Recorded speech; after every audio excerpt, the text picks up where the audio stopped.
After walking uphill for hours on end, I do sometimes ask myself, why do I do it? But as soon as I reach the top, especially if I see an animal and a beautiful landscape, I know it was all worth it. My heart begins to beat a little faster, and I forget the effort of the early morning hike.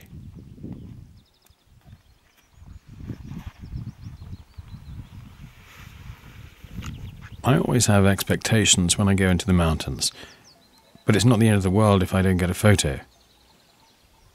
That gives me extra motivation for my next attack, and I hope the next time I will take a really good shot.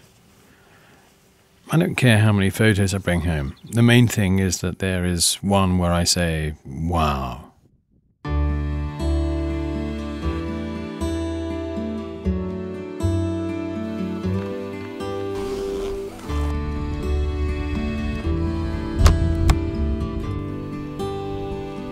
People are used to seeing ever higher quality photos, so you have to have the right equipment. My main camera is a 500mm telescopic lens by Canon with a maximum aperture of 4. When it comes to buying camera equipment, you should ask yourself, do I need it? Do I want it? How much of a fanatic am I? A lens like this currently costs $12,500 new. And that's what other people spend on a nice car. But for me, it's just for the lens. That's not even including the rest of the equipment. People often think that if you have such a long lens, you can take close-ups from 500 meters away. For a good photo of a deer, I have to be around 40 meters away. You should always stay realistic. Either I have to approach the animals, or I have to wait and hope they walk past me.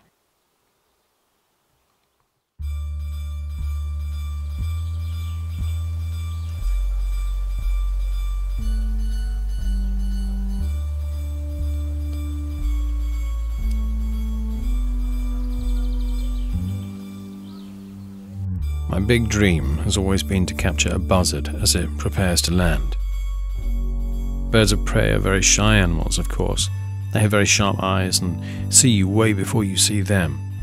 Despite that, I still managed to get close enough to take a photo of a buzzard landing on a branch. But I have to say I spent about 1.5 years working on getting that shot. Those are the kinds of projects I set myself. It's an incredible feeling when you have finally taken the photo and got it saved on your memory card. That's what you call a top day for a wildlife photographer.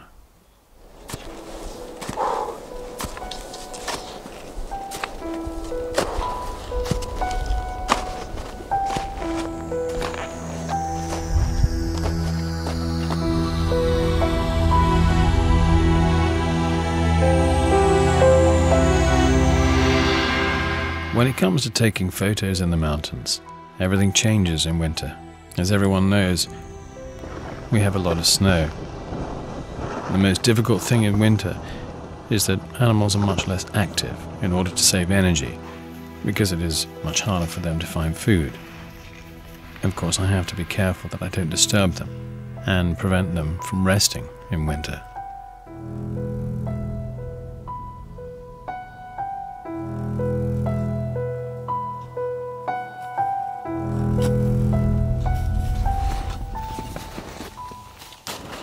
As a wildlife photographer, I love it when I can be in the middle of a wild animal's habitat, but it doesn't mind me being there. I remain totally still and the animal continues to eat or scratch itself.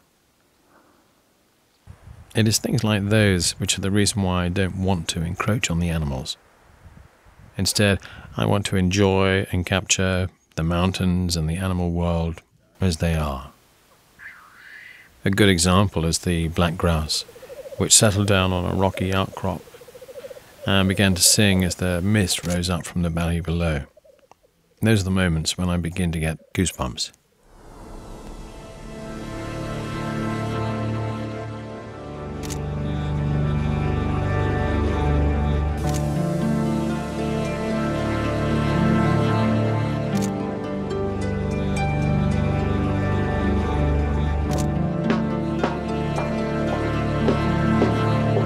drives me. I just want to show people that there is something out there that we have to take care of. We should not take for granted that we have such stunning nature. For me, taking photos closes a beautiful circle. It is something I love doing. The longer you do it, the more obsessive you become. You spend more and more time and work on bigger and bigger projects. I don't know where it will ultimately take me, but that's fine by me. My next big aim is definitely to get people more involved in protecting nature.